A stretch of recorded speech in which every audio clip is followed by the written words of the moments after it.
Specially આવેલા છે sir.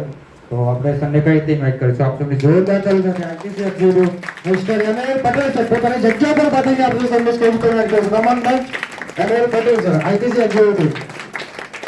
મિત્રો એનર્જી ઉઠી જબરદસ્ત એનર્જી અને તમને જોરદાર મ્યુઝિક થઈ જાય. યસ જોરદાર તાળી જબરદસ્ત. Yes energy energy energy.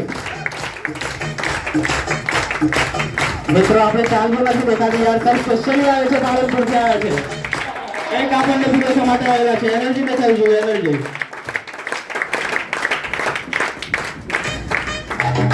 Yes જબરદસ્ત તાળીઓ. તો સર સ્ટેજ ઉપર આવી જાય છે તો સરના સન્માન માટે ઓલ એસટીસી અવોલ્યુડને સ્ટેજ પર ઇન્વાઇટ કરીશું. કમન મંચ ઓલ એસટીસી અવોલ્યુડ સરના સન્માન માટે. મિત્રો આપણે તાળી થવી જોઈએ. જબરદસ્ત તાળીઓ. ડિસ્ટ્રીબ્યુટર મિત્રો તાળીઓ.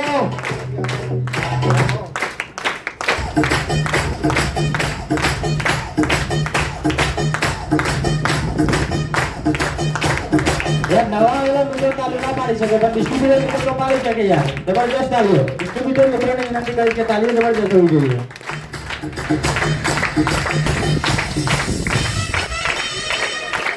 ડિસ્ટ્રીબ્યુટર મિત્રો એનર્જી નથી દેખાતી યાર. એનર્જી યસ જોરદાર એનર્જી. લાગોડા જેવો ત્યાં સંખ્યા ઓછી છે.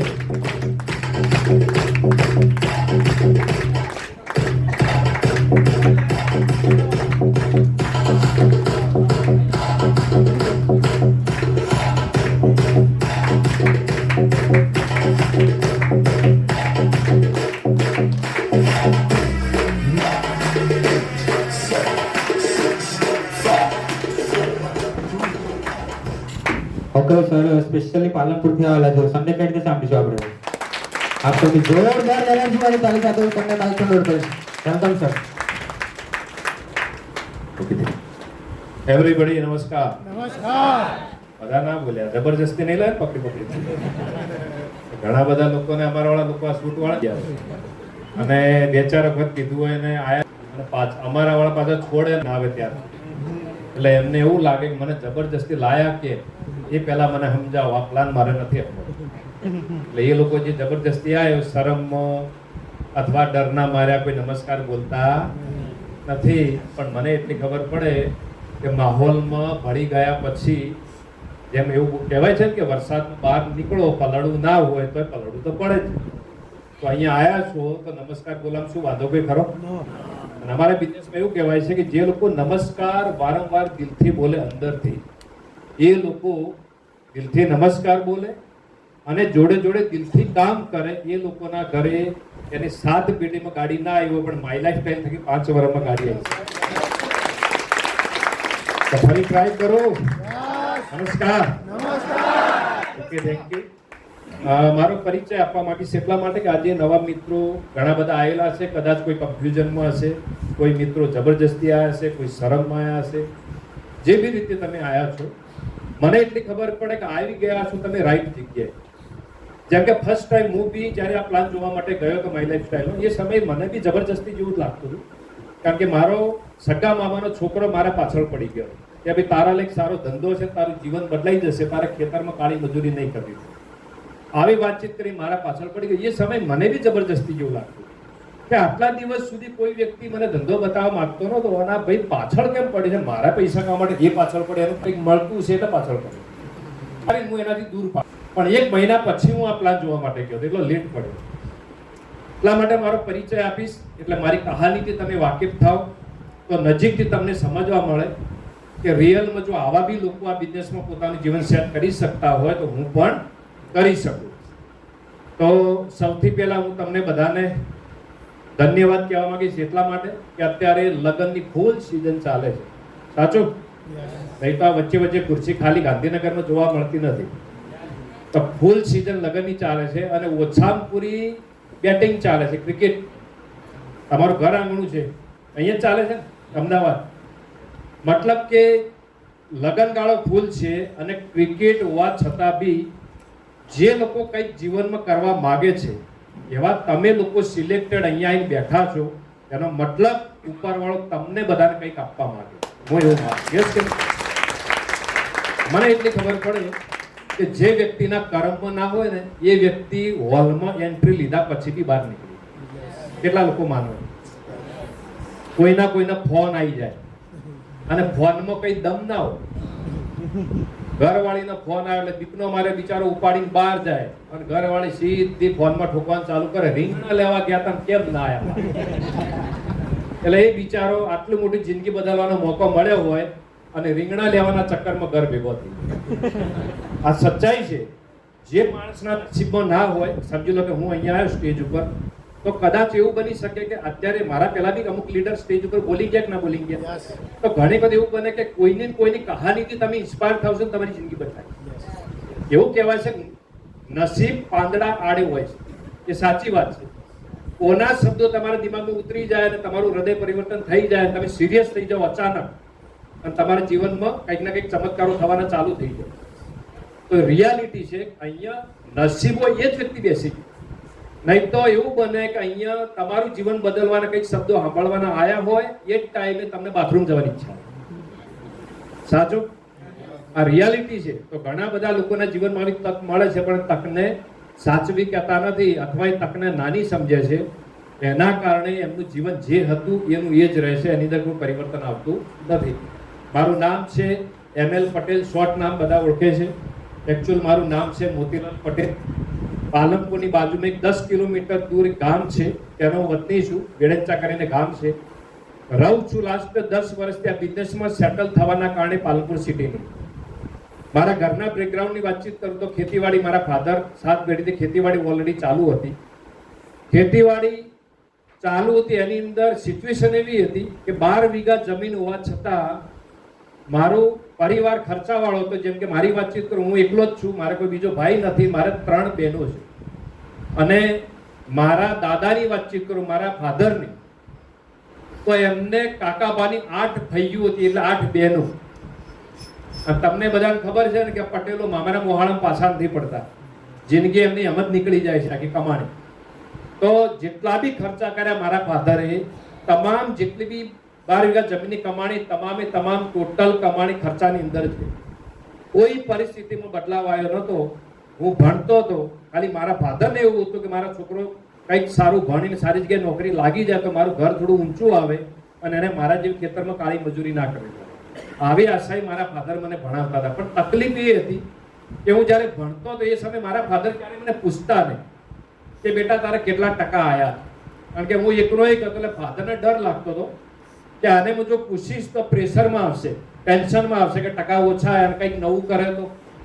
એટલે ફાધરને ડરના કારણે મને ક્યારે પૂછતા નહીં કે બેટા તારે ટકા કેટલા આવ્યા.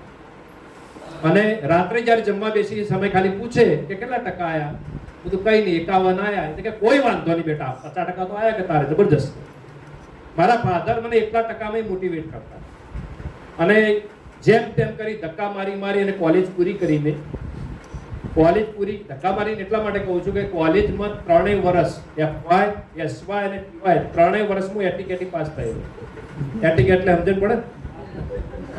મતલબ કે એક વિષયમાં નપાસ પડ્યા, ફરી ટ્રાય કર્યો, બીજા વિષયમાં એક વિષયમાં પરીક્ષા આપીને ફરી પાસ થઈને આગળના ધોરણમાં ટીચર ધકેલો. એ સમય એવી સિસ્ટમ હતી. અત્યારે શું મને ખબર નથી. મતલબ એટીકેટી પાસ થઈ અને કોલેજ સુધી મેં કોલેજ કમ્પ્લીટ કરી, ગ્રેજ્યુએટ થયો. ગ્રેજ્યુએટ થયા પછી હું માર્કેટની અંદર નોકરી કરવા માટે ગયો. એ સમયે મને ખબર પડી કે આજના ભણેલા ગણેલા છોકરાની કેટલી વેલ્યુ છે. સ્ટાર્ટિંગ સેલરી મારી 6,500 રૂપિયા સ્ટાર્ટ થઈ. હવે તમે વિચારો 6,500 ની અંદર ગામડામાં રહેવું હોય તો બી ના પરવડે. આ તમારા ગાંધીનગરની અંદર આટલો વિકાસ થયેલો તમને બધાને ખબર છે, તમે બધા વેલ એજ્યુકેટેડ લોકો છો. ગાંધીનગરની અંદર રહેવું હોય તો 50,000 તમારી સેલરી, ને 50,000 ની પૈસા બચે કઈ? સાચું બોલું? 50,000 માં બચત ના થાય કઈ. અને તો 50,000 સેલરી હોવા છતાં લોનના હપ્તા કોઈના કોઈ ખૂણે તો ચાલુ, એમાં કોઈ બચી ના શકે. હવે મારી સ્ટાર્ટિંગ સેલરી 6,500 રૂપિયા હોય તો મારી જિંદગી કેવી વીતતી છે વિચાર. તો જે બી ઇન્ડસ્ટ્રીની અંદર હું જોબ કરતો હતો એ સમયે જ્યારે અમે બપોરના સમયે જ્યારે લંચના ટાઈમે ફ્રી બેસીને બધા વાતચીત કરતા જમવાના ટાઈમે, એ સમયે હું બધાની કહાની સાંભળતો. જે લોકો મારાથી જૂના ટાઈમથી જે લોકો જોબ કરતા એમની કહાની હું સાંભળતો અને એમને પૂછતો કે ભાઈ તમે કેટલા વર્ષથી જોબ કરો છો, કોઈ કે 15 વર્ષથી, કોઈ કે 17, 18, 20. હું એમને સામે એવો રિપ્લાય આપતો તો તમારો 80,000 લાખ રૂપિયા તો સેલરી છે યાર. તો એ વ્યક્તિ મને એવું કહેતા કે ના ના યાર તમે તો બહુ ઘણું બધું બોલ્યા, થોડું ઓછું બોલો. હું તો કેટલું ઓછું? કઈ નહીં કે અમારી 20-22 હજાર સેલરી છે. એટલે મને એ દિવસે ખબર પડી ગઈ કે આ લોકોએ જેટલો ટાઈમ આપ્યો છે એટલો જ એમનો પગાર વધ્યો. તો મારું જોબમાં કંઈ થવાનું નથી. આવું વિચારીને જોબ ઉપરથી મન મનાઈ લીધું, જોબ છોડી દીધી. એના પછી મારા ફ્રેન્ડ લોકોને કીધું કે મારા લાયક કોઈ સારી જોબ હોય તો મને બતાવો. પણ જોબ બી બિચારા બતાવતા, પણ તકલીફ એ હતી કે ઇન્ટરવ્યુ આપવાની વાત આવે એટલે હું એને સીધું જ મારા મિત્રને પૂછતો કે ભાઈ ઇન્ટરવ્યુ જે સેટ છે એ ગુજરાતી મળે છે કે અંગ્રેજી?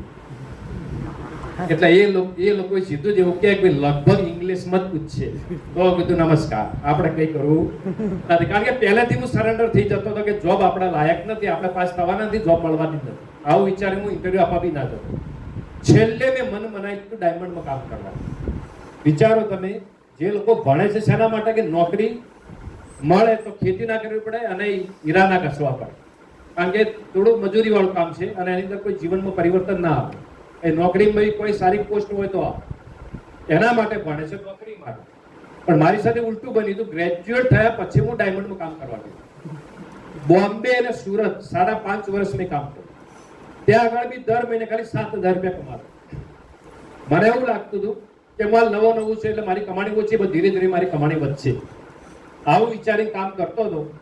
અને એક વિચાર એ આવતો જો હું ડાયમંડ છોડીને જતો રહીશ, 7,000 રૂપિયા આવે, જો ડાયમંડ છોડીને જતો રહીશ ઘરે, તો મારા મધર ફાધર દુઃખી થશે અને એમને એવું લાગશે કે અમારો એકનો એક છોકરો છે એ પણ કોઈ જગ્યાએ ટકતો નથી. એટલે એમના માનને સન્માન આપીને હું ડાયમંડમાં લાગેલો રહ્યો. પણ બન્યું એવું કે એક જબરજસ્ત મંદી આવી 2008ની અંદર. કદાચ હું એવું માનું છું કે ભગવાને મારા માટે મંદી લાવી. આમ તો મંદી કોઈને ગમે ના ગમે, પણ એ સમયે મંદી મારા જીવનમાં પરિવર્તન લાવી. કહેવાય છે કે કોઈ પણ સારો સમય આવે યા ખરાબ આવે, હંમેશા કંઈક સારો મેસેજ લઈને આવે. યસ કરો? તો મારા જીવનમાં બી 2008માં જબરદસ્ત મંદી આવી ડાયમંડમાં. એ સમયે ડાયમંડ મેં છોડી દીધા અને મારા ફાધર જોડે ઘરે મુક આપણે ખેતીવાડી લાગી ગયો હતો. અને એવું મન મનાઈ લીધું હતું કે હવે મારા માટે બીજો કોઈ રસ્તો બચ્યો નથી. આવું વિચારીને ખેતીવાડીમાં મદદ કરતો હતો. અને એવું કહેવાય છે કે ગયા જન્મમાં યા આ જન્મમાં કંઈક સારા કર્મ કર્યા હોય તો ભગવાન આ કળિયુગમાં સાક્ષાત નથી આવતા, પણ કોઈના સ્વરૂપમાં આવીને આપણને રસ્તો તો બતાવે. તો આજથી 12 વર્ષ પહેલા મારા સગા મામાએ મને બિઝનેસની, સગા મામાના છોકરા એ પોતે ગવર્મેન્ટ ટીચર છે, એ વ્યક્તિએ મને બિઝનેસની ઓફર કરી હતી. અને એ જ્યારે હું ફર્સ્ટ ટાઈમ આવી મીટિંગ જોવા માટે આવ્યો ત્યારે આટલા લોકો બી નહોતા. પાલનપુર મીટિંગ, સિવિલ હોસ્પિટલ છે પાલનપુરની, એના પાછળ આરોગ્યધામ હોલની અંદર મીટિંગ હતી. ત્યાં આગળ ખાલી 40 લોકો હતા. ખુરશી આના કરતા 50% હશે અને વચ્ચે વચ્ચે ઘણી બધી ખુરશી ખાલી પડી. મારા મામાનો છોકરો જેવો મને હોલની અંદર લઈને આવ્યો, સામે દરવાજો આ રીતે જ હતો, જેવો હોલમાં લઈને આવ્યો એ સમય હું એને એવું કીધું કે ભાઈ આપણે પાછળ બેસીશું, આગળ મને મજા નહીં આવે. એટલે મારા મામાનો છોકરો એવું બોલે કે ભાઈ પાછળ મજા ના આવે, બરાબર બધા ધ્યાન ના આપતા હોય, આગળ સાંભળવાની મજા આવતું, આગળ બેસ. આપણે 2 જણ આગળ કીધું ના, આપણે કોલેજ કરી ત્યાર સુધી પાછળ બેઠા. એનો રેકોર્ડ આપણે તોડવાનો નથી. અહીંયા બેસ, તારે જે સમજાય હું એન્ડ બેસીશ. કારણ કે મને તકલીફ એ હતી કે આપણે એકદમ દેશી માણસ હતા, ગામડિયા, અને હું કદાચ ભૂલમાં આગળ બેસી જઉં અને આવો સૂટ પહેરેલો કોઈ સાહેબ આવે મને જ સવાલ કરે તો ઇજ્જતના ધજાગરા કાઢે, તો બધા આપણે આગળ બેસવું નથી. આવું વિચારીને હું પાછળ બેઠો. અને પાછળ બેઠો એટલે બરાબર ધ્યાન બી ના આપ્યું રહ્યું. એવું બન્યું કારણ કે મારી જગ્યાએ એક સર આવેલા હતા પાટણથી પ્લાન સમજાવવા માટે, પ્રકાશ પટેલ સર, જે આજે ડાયમંડ છે. એ સર પ્લાન સમજાવવા માટે આવ્યા હતા.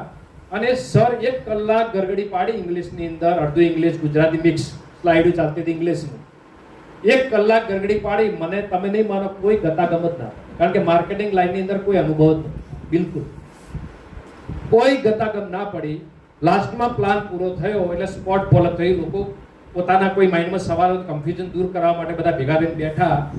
અને લાસ્ટની અંદર બધા લોકો તાળી પાડે, નમસ્કાર બોલે, પણ હું હલતો નહોતો. મને એવું લાગતું કે મને લાયો છે પણ કોઈ ખબર પડતી નહીં શેના માટે તાળી પડે. ખબર પડતો તાળી બજાવું ભાઈ, તો તાળી બી બજાવતો હતો, નમસ્કાર બી બોલતો નહોતો. તો લાસ્ટની અંદર અલગ અલગ લોકો જ્યારે પ્લાન પૂરો થયો એટલે સ્ટેજ ઉપર આવવાના ચાલુ થયા. મારા જેવા લોકો પોતાનો અનુભવ કહેવા, એ લોકોનો અનુભવ મારા દિમાગમાં ઉતરી. મને એવું લાગ્યું કારણ કે સ્ટેજ પર જે લોકો જોયા બધા અલગ અલગ કેટેગરીના.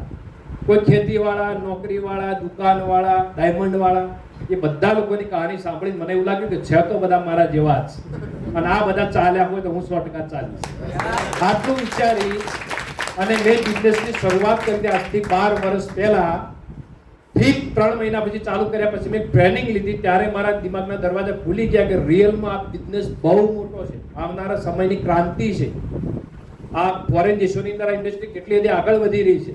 આ બધું બેકગ્રાઉન્ડ જાણ્યું અને બેઝિક નોલેજ મને મળ્યું કે કેવી રીતે કામ કરે, શું ભૂલ ના કરવી. આ શીખ્યા પછી મને કોન્ફિડન્સ આવી ગયો કે રિયલમાં બિઝનેસ જ મારું જીવન બદલી શકે એમ છે. એ દિવસથી લઈને આ દિવસ 12 વર્ષથી નોન સ્ટોપ કામકાજ કરું છું. એનું રિઝલ્ટ મારા જીવનમાં એ મળ્યું. બહારની દુનિયામાં એકલો હતો, ખાલી મહિને 7,000 રૂપિયા કમાતો હતો. આજની તારીખમાં આ ઇન્ડસ્ટ્રી મને એવરી ડે રોજના 8 થી 9,000 રૂપિયા એવરી. આજે હર મહિને ઇન્કમ 2.5 લાખ ક્રોસ છે એવરેજ. એ પણ હું બોલું માની લેવાની જરૂર નથી. ઇન્કમ ટેક્સ રિટર્ન ફાઇલ કરું છું દર 12 મહિને, અને હર મહિને જીએસટી ભરું છું. જીએસટી એટલે સમજણ પડી ગઈ બધાને? તમે બધા ભણેલા ગણેલા છો. જીએસટી કઈ જગ્યાએ લાગે? ત્યારે તમારી ઇન્કમ જે વર્ષે 20 લાખ ક્રોસ થઈ જાય ત્યાંથી તમારી ઇન્કમ ધંધાની અંદર જીએસટી લાગી. તો લગભગ લાસ્ટ 12 મહિનાથી હું જીએસટી ભરું દર મહિને. ખાલી હું કહું માની લેવાની જરૂર નહીં, કારણ કે ઇન્કમ ટેક્સ રિટર્ન ખાલી જીએસટી ની વાત આવે ત્યારે માનવું પડે કે ના માનવું પડે? યસ કરો. તો લાસ્ટ 12 વર્ષથી કામકાજ કરું છું, અને ટોટલ મારી એન્ટાયર ટીમ થકી જે મહેનત થઈ એની ઇન્કમ મારા બેંકના એકાઉન્ટમાં આવી મલ્ટિપલ આવી જે છે 1.5 કરોડથી વધારે 12 વર્ષની. જ્યારે મેં શરૂઆત કરી હતી એ સમયે મારા ફાધર જોડે બળદગાડું હતું. મને લાગતું હતું કે મારા જીવનમાં કોઈ નાની ગાડી બી આવે, જૂની ગાડી બી. પણ આ બિઝનેસમાં આવ્યા પછી બિઝનેસને ફાસ્ટ રન કરવા માટે મેં એક જૂનું બાઇક લીધું, ટીવીએસ સ્ટાર સિટી બાઇક 17,500. અને બાઇક બરાબર માર્કેટમાં ધૂમ મચાવી. એક બાઇકમાંથી એક જૂની અલ્ટો ગાડી લીધી 2,32,000. અને 2,32,000 ની જે અલ્ટો ગાડી લીધી એલેક્સાઈ, એના મેં માર્કેટમાં 1 લાખ કિલોમીટર ફેરવી. કેટલી? 1 લાખ કિલોમીટર માર્કેટમાં ફેરવી. અને 1 લાખ કિલોમીટર એ ગાડી ફેરવી આજે મારા ફાધર જોડે છે ગામડે. અને એના થકી મેં એક વિટારા બ્રેઝા કાર નવી લીધી હતી 9.5 લાખની. જ્યારે નવી વિટારા બ્રેઝા કાર નવી બહાર પડતી એ સમય બ્લુ કલરની મેં લીધી.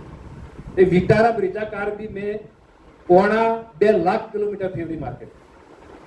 કારણ કે અમારા હાથમાં જે ગાડી પડે ને એ બી વિચાર કરે કે કોના હાથમાં આવી. અમે બધા જ્યુસ કાઢી નાખીએ. કારણ કે ઘણા લોકો અમને જોવે ને સ્કૂટમાં એટલે જોવે સાહેબ તમારી ગાડી મને આપજો, બીજા કોઈને ના આપતા. કીધું ભાઈ મારી ગાડી તો અડતો ને નહીં તો રોઈ, તો રોજ તારે ગેરેજમાં જવું પડશે. કારણ કે અમે ફિલ્ડમાં એવી ફેટાયેલી હોય ગાડી, ખાલી બહારથી હારી લાગતી હોય, મેકઅપ કરેલો હોય, અંદરથી ખગડી ગયું. 2.5 લાખ કિલોમીટર ગાડી ફેરવી. અને એના પછી વધારે ઇન્કમ આવવાના કારણે અત્યારે હું નીચે લઈને આવ્યો છું ટોયોટાની Hyryder car, top model છે, જેની કિંમત છે 23 લાખ રૂપિયા. 23 લાખની ગાડી તાળીઓ ઓછી ના પડે?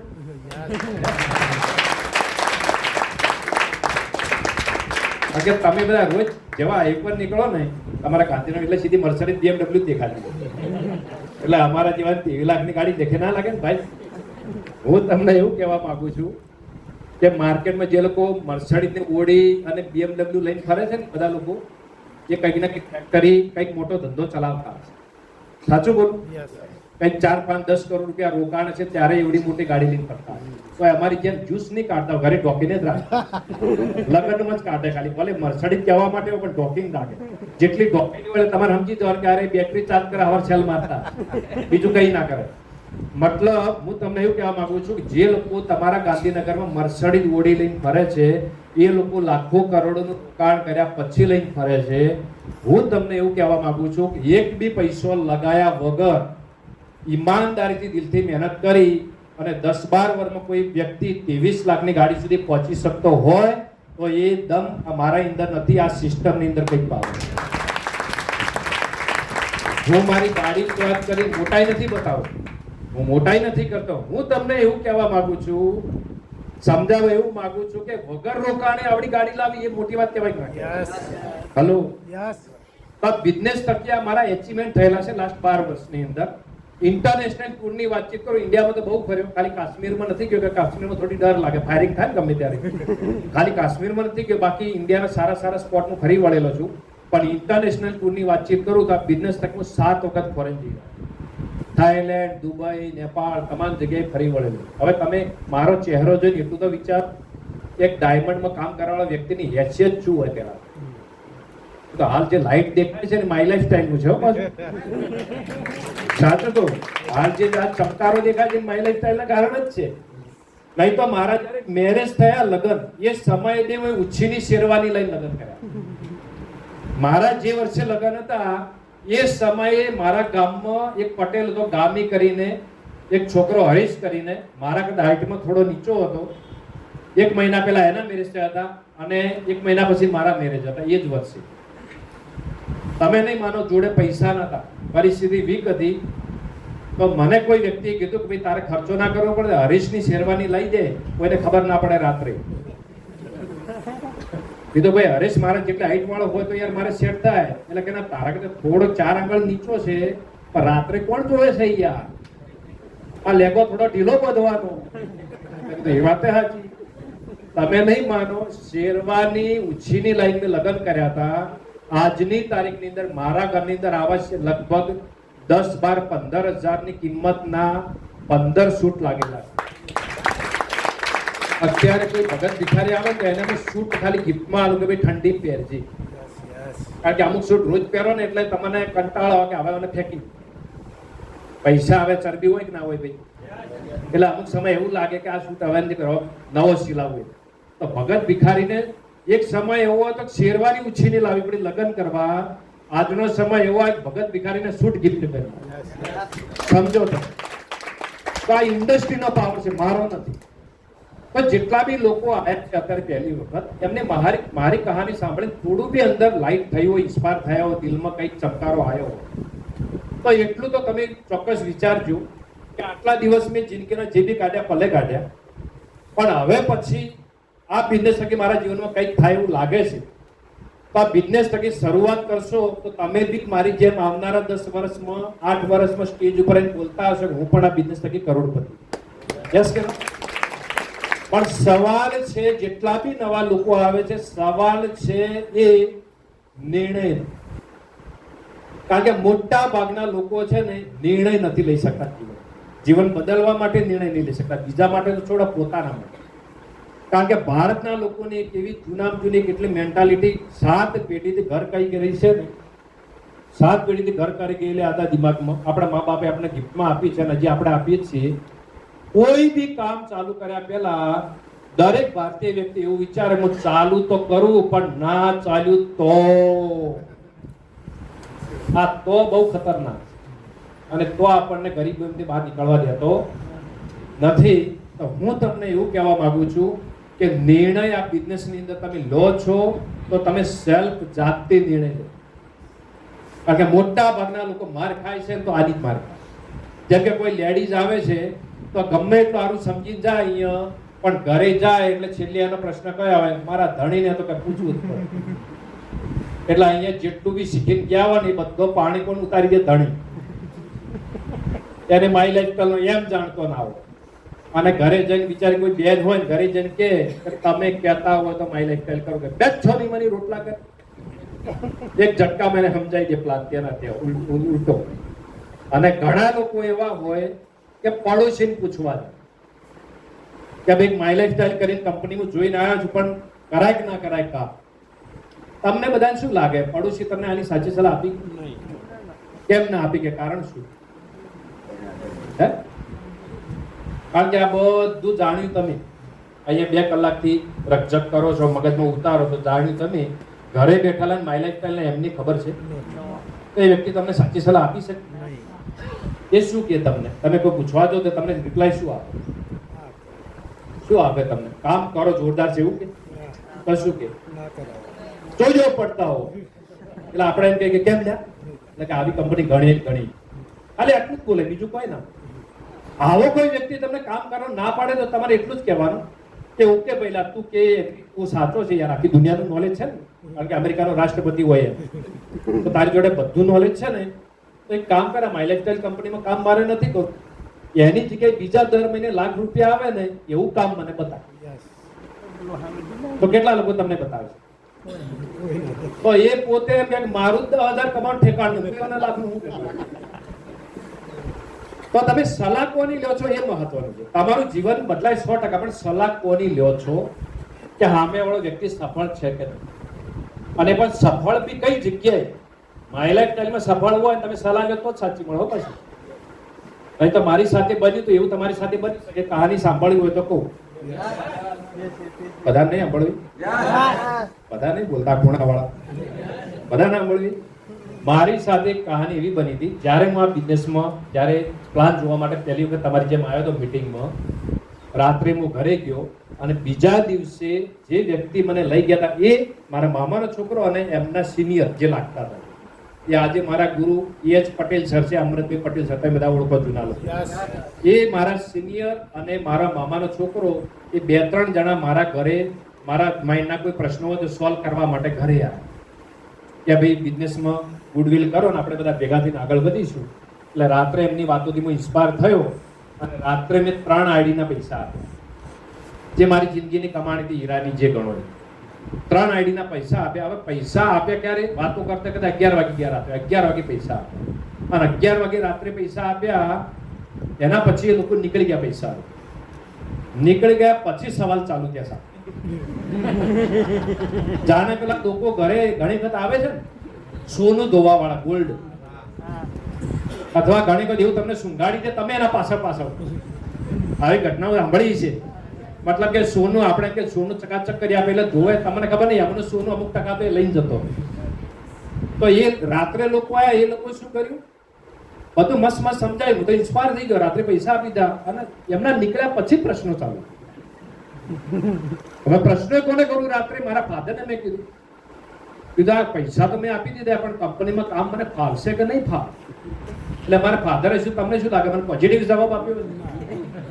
મને એ બી માથામાં ખજવાળવા મળે કે વાત તો વાંચી, તું તો ડાયમંડ વાળો છે, તું તો ખેતી કરેલી, તને તો કોઈ ખબર પડતી નહીં આવી લાઈનમાં માર્કેટિંગમાં, તો પૈસા તો આપ્યા છે પણ વાત તો સાચી છે તારી. એટલે હું તો શું કરું હવે? એટલે મારા ફાધર કે એક કામ કર, અત્યારે તો રાત્રે 11 વાગી ગયા પણ તારા જીજાજીને તું પૂછી. મારા જીજાજી મોટા, એ પોતે ગવર્મેન્ટ પ્રિન્સિપાલ છે સ્કૂલમાં. ડીસા સિટી નામ સાંભળ્યું? ડીસાની બાજુમાં ગુવા ધરપડા કરીને ગામ છે, ત્યાં આગળ મારા જીજાજી પ્રિન્સિપાલ છે. અને ત્યાં આગળ મારા જીજાજી જોબ કરે છે, જોડે સહારા ઇન્ડિયાનું કામ કરતા. પેલી કંપની આપણે ધમાલી ચડાય બધાને એમાં. તો આવા બીજા ઘણા બધા લફડા લફડી મારા જીજાજી કરતા હતા. એટલે મારા ફાધરને એમ કે અમારા મોટો જમાઈ હોશિયાર છે, માર્કેટમાં બધા રખડ્યું છે. એટલે મારા ફાધરે એવું કીધું કે તારા જીજાજીને પૂછીને કામ કર. બીજા જીજાજી નાના રહે, એ તો બધા ડાયમંડ વાળા, એમને ખબર ના પડે. તમે નહીં માનો, આખી રાત પાહા માંડવામાં જ ગઈ કે સવાર ક્યારે પડે હું ફાયરિંગ કરું મારા જીજાજી અમે બધી વાત મારી કરું, દુઃખની વાત. તો સવારે 7 વાગે મેં ફોન કર્યો. મારા જીજાજી ફોન ઉપાડ્યો, ચમક્યા કે યાર આટલો વહેલો ફોન, કઈ ઘટના બની શું? મારા જીજાજી કે આટલો વહેલો ફોન કર્યો, કોઈ કામ હતું? શું થયું પટેલ? એટલે બધું કઈ નહીં યાર, ઘટના તો મારા માટે જબરી, તમારા માટે કઈ નથી. એટલે મને કે કેમ? તો શું યાર, મેં માય લાઈફ સ્ટાઈલ કરીને કંપની છે, એની અંદર આઈડી પડાવવા માટે મેં રાત્રે પૈસા આપ્યા છે. તો એમાં કામ કરાય કે ના કરાય? તમને શું લાગે મારા જીજાએ શું કીધું છે? ડાયરેક્ટ જોયું કરતા હો. મુગ્ધું કેમ? અરે યાર આવી તો ઘણી બંધ થઈ ગઈ કંપની, આમાં ના પડાય. પૈસા આપ્યા હોય તો પાછા માંગી દો. બધું પણ તો રાત્રે આપી દીધા એને. લાગે ના ના, કારણ કે એ સમય ડિમાન્ડ ડ્રાફ્ટ કઢાવતા બેંકમાં, અત્યારે ઓનલાઈન થઈ ગયું. તો એ સમય ડિમાન્ડ ડ્રાફ્ટ કઢાવે. મને કે ના ના, કે બેંક તો 11 વાગે ખુલે ત્યારે ડિમાન્ડ ડ્રાફ્ટ કઢાવે, તમે હાલ ફોન કરો ફટાફટ. કીધું તમે ફટાફટ મૂકો તો હું ફટાફટ. ફટાફટ એમને ફોન મૂક્યા, ફટાફટ મેં લગાવ્યો E.H. પટેલ સાહેબ. એ બી ગામડે રહેતા, પહેલા હું બી ગામડે રહેતો હતો. ફોન લગાવ્યો સવાર વહેલો. કીધું સાહેબ ઓળખાણ પડી, અવાજ ઓળખ્યો? એટલે કે ના, કોણ બોલો છો? કીધું મોતીલાલ બોલું છું. એટલે કે શું થયું? મેં કીધું કઈ નહીં થયું, હું જે તમને પૈસા રાત્રે આપ્યા હતા એ કામ મારે કરવું. એ વ્યક્તિ ટેન્શનમાં આવી ગયો ઘડી વાર. યારો રાત્રે રાજી ખુશી પણ અત્યારે એને અચાનક હું થયું. કીધું એક કામ મારે કરવું નથી. એટલે મને કે શું થયું યાર, તમે રાત્રે તો રાજી ખુશી આપે પૈસા? કીધું ના સર, બધું પાછળથી જ થયું છે જે થયું. એટલે મને કે શું થયું? કીધું મારા જીજાજીની મેં વાત કરી તો એ ના પાડે છે કે આવી કંપની પડાય નહીં. એટલે કીધું તમે મારા પૈસા ભરતા નહીં, મને પાછા આપી દો. કારણ કે ભાઈ પાછા લે એટલે તમે મારે થોડા તપીને બોલો, ટાઈટ થઈ તો જ આવે. જો પ્રેમથી બોલો પેલો વાળી નાખે તમને. એટલે એ મને સમજાવે, હું એમને સમજાવું. એ મને શું સમજાવે, પાછા ના લેવાય, મુક તો મને પાછા આપી દે. એમ કરીને લગભગ અમારે 1 કલાક ફોન ચાલ્યો બંને વચ્ચે, ફાઇટિંગ ચાલી. અને છેલ્લે એ જ પટેલ સાહેબને, એ બી નવા કંપની બધા જાજુ કોઈ સમજાવી નતા શકતા, પણ એટલો મને વિશ્વાસ અપાયો કે તમારે ટેન્શન પૈસાનું જ છે ને બીજું શું છે. કીધું સાહેબ એટલું જ છે, મારી જિંદગીની મોટી કમાણી જે હતી મેં આપી દીધી. તો કીધું એનું મારે ટેન્શન, બીજું કોઈ ટેન્શન નથી. તો કે તમે લાખ કરોડ તો નથી લગાવ્યા. કીધું ના, કે તમારે ટેન્શન એનું હોય તો અહીંયા તમને ચોઈસ વાળી જે પ્રોડક્ટ મળે તમારે લઈ લેવાની અને તમારા સંબંધીના ઘરે ચા પાણી કરવા લઈ જાજો. એ પ્રોડક્ટનું જોડેરિંગ કઢાઈ તમારા પૈસા રોકડા કરી નાખી, પછી માય લાઈફસ્ટાઈલ દિલથી કરવું તો કરજો, નહીં તો મત કરો. એ વાત એમની મને ગમી કે જોડેરી પૈસા રોકડા કરાવવાની કે એ લોકો ચિંતા છે. આટલું સમજીને મેં કામ ચાલુ કર્યું. પછી મને ટ્રેનિંગમાં બેસાડ્યો. મેં બોલ્યો સ્ટાર્ટિંગમાં 3 મહિના પછી મેં ટ્રેનિંગ લીધી. ટ્રેનિંગમાં બેસાડ્યો. એના પછી મને કોન્ફિડન્સ આવ્યો હતો કે આ બહુ મોટો ધંધો છે. જીજાજી કહેતા હતા એ નથી. આજની તારીખમાં એવું બન્યું કે મારા જીજાજી ત્યાં જોબ કરે છે, ડુઆ દરપડા ગામનું નામ છે. હવે આટલા વર્ષે 12-13 વર્ષે પાલનપુરમાં રહેવા, કારણ કે નોકરી તો મારા જીજાજી લગભગ 17 વર્ષની કરે. મારે માય લાઈફસ્ટાઈલનો સમય થયો 12 વર્ષ. તો મારા જીજાજી હવે પાલનપુરમાં મકાન લીધું અને હું આજથી 5-6 વર્ષ પહેલા પાલનપુરમાં ડબલ એમના કરતા મોટું મકાન મેં લીધું. આ માય લાઈફસ્ટાઈલ. મારા જીજાજી ફોર્ડની એક જૂની ગાડી રાખે છે, એનું નામ બી મને નથી આવડતું, હવે કંપની બંધ થઈ ગઈ ઇન્ડિયા લગભગ, ફોર્ડ કંપની. એ ગાડી રાખે, એની એ ગાડી ગેરેજમાં જઈને સર્વિસ કરીને ટીચ કરીને ચલાવે. અને આજે હું 23 લાખની 3જી ગાડી સુધી પહોંચ્યો માય લાઈફસ્ટાઈલ કરવાના કારણે. 7 વખત મેં ફોરેન ટૂર કર્યું. એ સિવાય બીજું ગોલ્ડ, અલગ એસઆઈપી, ઘણી બધી જગ્યાએ ઇન્વેસ્ટમેન્ટ કર્યું. લગભગ હું 1.5 કરોડ પ્લસ કમાણો, એની અંદર 1 કરોડ આસપાસની તો મેં પ્રોપર્ટી બનાવી દીધી. કારણ કે આવડા શરીરમાં ખાવાય કેટલું જોઈએ, એટલે લગભગ એટલી પ્રોપર્ટી બનાવી દીધી. અત્યારે એવું બને છે કે જ્યારે 12 મહિને હું રિટર્ન ફાઇલ કરું છું, એટલે રિટર્ન ફાઇલની જે પીડીએફ આવે, તો પીડીએફ બને ને પાછી, તો પીડીએફ સૌથી પહેલા હું મારા જીજાજીને સેન્ડ, મારા જીજાજીને સેન્ડ કરું. એના પછી નીચે નમસ્કાર કરીને સિમ્બોલ આવે ને બધા અલગ નમસ્કાર કરીને બાબલું બેસાડું અને નીચે લખું કે બધા સ્નેહી સંબંધીઓના આશીર્વાદથી ગયા વર્ષની ઇન્કમ મારી 30 લાખ 35 લાખ જે થઈ હોય લખું. મારી ઇન્કમ આટલી થઈ અને દર મહિનાની એવરેજ 2.5 લાખની બેઠી. આવું લખું. હવે મારા જીજાજી મને શું કહેતા હશે? મારા જીજાજી શું લખે ખબર હે? કોંગ્રેચ્યુલેશન. સમજો, સગા જીજાજી ગમે એટલા અનુભવી હોય, હું તમને એવું કહેવા માંગુ, ભલે ડોક્ટર હોય, એન્જિનિયર હોય, પણ એમને આપણા ધંધાનો તો કોઈ અનુભવ નથી. જો હું એમના ભરોસે જિંદગી કાઢી હોત, નિર્ણય એમાં ના લીધો હોત, તો આજે ML પટેલ તમારી વચ્ચે ના ઉભો હોત. આજે આખો મારો પરિવાર ખુશ છે. તમે મારા ફાધર જોડે ઘણીવાર બેસી દો ને એમ જ કે આ કંપની છે, બીજું કઈ ના. અને એક સમય મારા ફાધર શું કહેતા, પૈસા તાર જીજાજીને પૂછને પાછા લે. વિચારો, ઘરના લોકો તમારું ઓપરેશન કરી નાખતા હોય તો પાડોશી કેટલું કરે? તમારા ઘરે ગાડી આવે, ગાડી પછી પાડોશી રાજી હોય? પાડોશી શેમાં રાજી હોય? ટીચો કઈ પડે અથવા પાછી બેંક વાળો કઈ લઈ જાય. એટલે પેડો આવ્યો તો પેડો ખાતા એ વિચારે કોકનું કોક કરી નાખ્યું છે. સમજો. તો હું તમને એવું કહેવાય કે મારા ફાધર મને બિઝનેસ કરવા માટે ના પાડી, મારા જીજાજીએ ના પાડી, તો પણ પેલા સિનિયરે મને વિશ્વાસ અપાયો, તો મારા જીવનમાં પરિવર્તન આવ્યું કે ના આવ્યું? તો હું વાત કરવા માંગુ છું નિર્ણયની. તમે જે નિર્ણય લો તો તમારો પોતાનો લેજો કે માય લાઈફસ્ટાઈલમાં કામ કરવું છે તો યસ, નથી કરવું તો નો. પણ નિર્ણય કોનો હોવો જોઈએ ભાઈ? આપણને એટલું તો દિમાગ આપ્યું છે ભગવાનની બુદ્ધિ શક્તિ કે એક 25-30 હજારની પ્રોડક્ટ લઈને આપણે કામ એટલું તો ચાલુ કરી શકીએ, એક 3 કરોડ તો લગાવવાના નથી. પણ જીવન બદલાતું તો નિર્ણય પોતાનો લેવાય કે ના લેવાય? બીજી એક ભૂલ ના કરતા, કારણ કે મેં ભૂલ કરી હતી જ્યારે હું સ્ટાર્ટિંગ કર્યું એ સમયે હું રાત બધાને પહેલા તો પૈસા પાછા માંગતો હતો, પછી ચાલુ કર્યા પછી તો મંડી જ પડ્યો સમજાવવા કે બધા આવી જો ટીમ ઊભી થઈ જાય, રાત કરોડ સમજાવવાનું ચાલુ કરી દીધું. જેટલા લોકોને સમજાવું બધા ના ના ના ના, એટલી ઝાપટ પડી ને હું હલી ગયો, બીપી વધઘટ થઈ ગયું. હું મારા સિનિયર જોડે બેસી ગયો કે સાહેબ તમે તો લાખ મળે, કરોડ મળે, મોટી મોટી ફેંકો છો, મન તો એક તૈયાર જ નહીં થતો માર્કેટમાં. એટલે મને કે તમે કરો છો? કઈ નહીં યાર, સમજાવ્યા વગર તો થોડું કામ ચાલે આ બધું. કે કેવી રીતે સમજાવો? કીધું ભાઈ ને તમે બધા વાતો કરો એવી વાતો હું ઠોકું છું બજારમાં. એટલે મને કે ઉતાવળ મત કરો, હજી ટ્રેનિંગ નથી લીધી. કોને પરમિશન આપી તમને? તો કીધું શું કરવાનું? કાંઈ નહીં, શાંતિ રાખો. તમારે જેને મળાવો હોય અમને મળાવો, ઉતાવળ ના કરો, અમારી જોડે શીખો. પછી હું થોડો ટાઢો પડ્યો, પછી મારું કામ થાળે પડ્યું.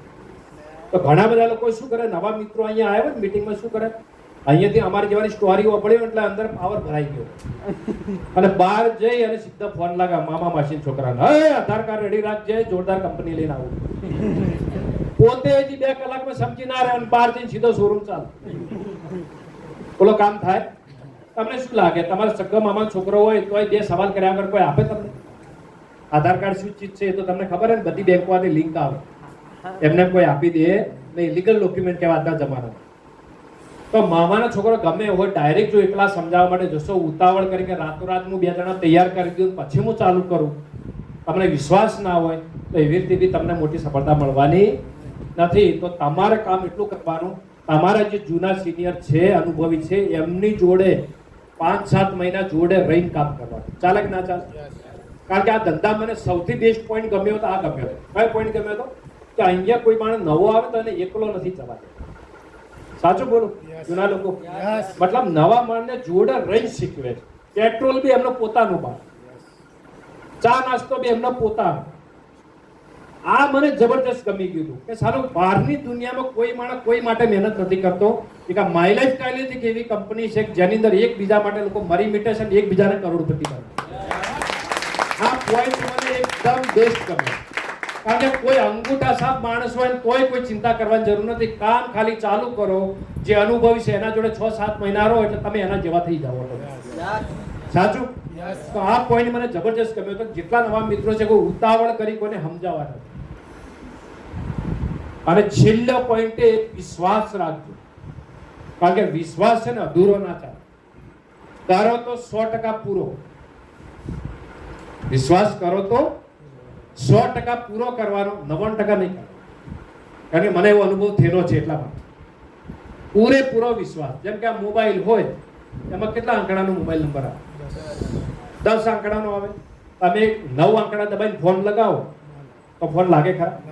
અથવા 10 આંકડા પૂરા દબાય પણ એક આંકડો ખોટો છે તો ફોન લાગે ખરા? તમે વિચારો, 1-2 મિનિટની વાત કરવા માટે મોબાઈલ નંબર ખોટો હોય તો પણ ફોન લાગતો નથી. તો અહીંયા જિંદગી બદલવાની વાત ચાલે છે. અધૂરો વિશ્વાસ હોય તો જિંદગી પરિવર્તન આવે? અને કોઈ વિશ્વાસ નહીં, કોઈ માર્કેટમાં ગોળીએ નહીં મળતી કે ચલો મેડિકલમાં ગોળી મળતો 1-2 આપી દઈએ તો વિશ્વાસ ભરાઈ જાય. એવું તો છે નહીં. માર્કેટમાં કંઈ મળતું તો છે ને કે તમને ગોળી આપી દઈએ. તો વિશ્વાસ અંદરથી બિલ્ડ કરવો પડે. ક્યાંથી કરવો પડે? અંદરથી. કેવો વિશ્વાસ બિલ્ડ કરવો પડે? કે આવા લોકો સફળ બનીને કામ કરીને આગળ વધ્યા તો હું કેમ ના કરું? આ વિશ્વાસથી તમે કામ કરો. પૂરા વિશ્વાસથી જેની સાથે આવ્યા છો એની સાથે તો જ તમારું જીવન બદલાય નહીં. સમજણ પડી? તો આટલા ગુરુ મંત્રો તમારે યાદ રાખવાના. કારણ કે મારા જીવનમાં મને નડેલા છે એટલે મેં તમને બતાવ્યા છે. કારણ કે જે બી કામ કરો પોતાના નિર્ણય, પોતાના વિશ્વાસથી ચાલુ કરવાનું હોય છે. બાકી સપોર્ટ કરવા વાળા તો હજારો લોકો તમને માર્કેટમાં મળી જાય. યસ કે નો? તો જેટલા બી મિત્રો આજે પહેલી વખત આવ્યા છો, જેની બી સાથે આવ્યા છો, હજી બી તમારા દિમાગમાં કોઈ પ્રશ્ન સવાલ હોય તો અહીંયા જે લોકો જૂના છે એમને પૂછ્યું. ઘરે જઈને સોલ્યુશન લેવા જતા નહીં. કારણ કે ઘણાને ઘરે કોઈ ના મળે એટલે ઘરવાળી મળે. એ સાહેબ હોમ મિનિસ્ટરને તો પૂછવું પડે, નહીં તો રોજ વેલણ ભમાવે. એ તમારે પૂછવું પડે. લગ્ન કરેલા છેલ્લે કોઈને ના પૂછે, કોને પૂછે? ઘરવાળી. ઘરવાળી જઈને પૂછે કે તું કહેતી હોય તો કામ કરું કે? ઘરવાળી માઇલેક્ટરને એમ જાણતી ના હોય અને આપણે લાખ કરોડ ઠોકવાની વાતો ચાલુ કરી હોય એટલે ઘરવાળીએ શું વિચારે કે આ ભાઈ 10,000 ઉપર કદી વિચાર નહીં કર્યો જિંદગીમાં અને આ ભાઈ હાલ અચાનક લાખની વાતો કરે છે. 12 રૂપિયા ગયા તો કોઈને લીંબુ તો નથી મંત્રી દીધું ના. ઘરવાળી એવું કે છાનામાના પેલા છોકરાને રાખો, અવારનો રોવે છે અને મને મારું કામ કરવા માઇલેક્ટરમાં ક્યાં નથી પડવા.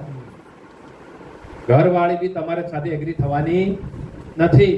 અગર ઘરવાળી એગ્રી ના થાય તો તમે આવી મીટિંગ ફરી થાય એમાં લઈને બેસાડી શકો. ચાલે કે ના ચાલે? કારણ કે લોકો શું કરે, ઘરવાળી ના પડે એટલે વાઇન્ડ અપ કરી વિચાર, વાઇન્ડ અપ કરી. તો ઘરવાળી ના પાડે તો અહીંયા લઈને આવો ભાઈ મીટિંગમાં. કારણ કે તમારી ઘરવાળી તમે નહીં હાચવી કહો, વિષ્ણુ ભગવાન હતા હાચવી ગયા શંકર ભગવાન, એમને ધૂણવું પડતું હતું. તો તમારી ઘરવાળી તમે હું હાચવાના, ભાઈ શું સમજાવવાના, માઇન્ડસેટ કરવાના. તમારી ઘરવાળીને મીટિંગમાં લઈને બેસાડી, અમારા જેવા અનુભવી લોકો આવશે એ એને ઓટોમેટિક સમજાય. કારણ કે પારકી વાત ઉપર જલ્દી વિશ્વાસ આવે. એમ કહીએ કે ઇન્ડિયાની ભારતની ગોળી હે તાવની, તો આ તો કે વયની લોકલ છે, પણ અમેરિકાની નથી તો કે જબરી છે, લાવો કે રાત રાત આવું. આપણે જૂની કહેવત છે ને કે પારકી માં કાન વિંધે, એવું કઈ કહેવત છે. પોતાની માને કાન વિંધો તો દયા આવે કે બિચારી મારી બીબલી મને રાડ પાડશે. પારકી માં હોય ને પારકી માં ઠસાક દઈને ગુસાડી.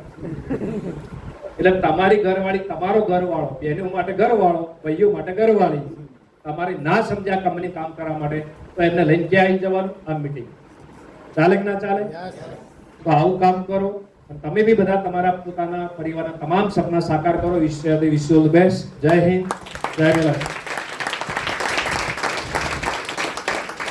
Thank you sir. ફરીથી એકવાર જોરદાર જબરજસ્ત તાલી યાર. અને અહીંયા આપણો પ્રોગ્રામ પૂર્ણ જાહેર કરીએ છીએ. જે પણ નવા આવેલા મહેમાન મિત્રોને કંઈ પણ ક્વેશ્ચન હોય તો બાર લીડરો અવેલેબલ જ છે.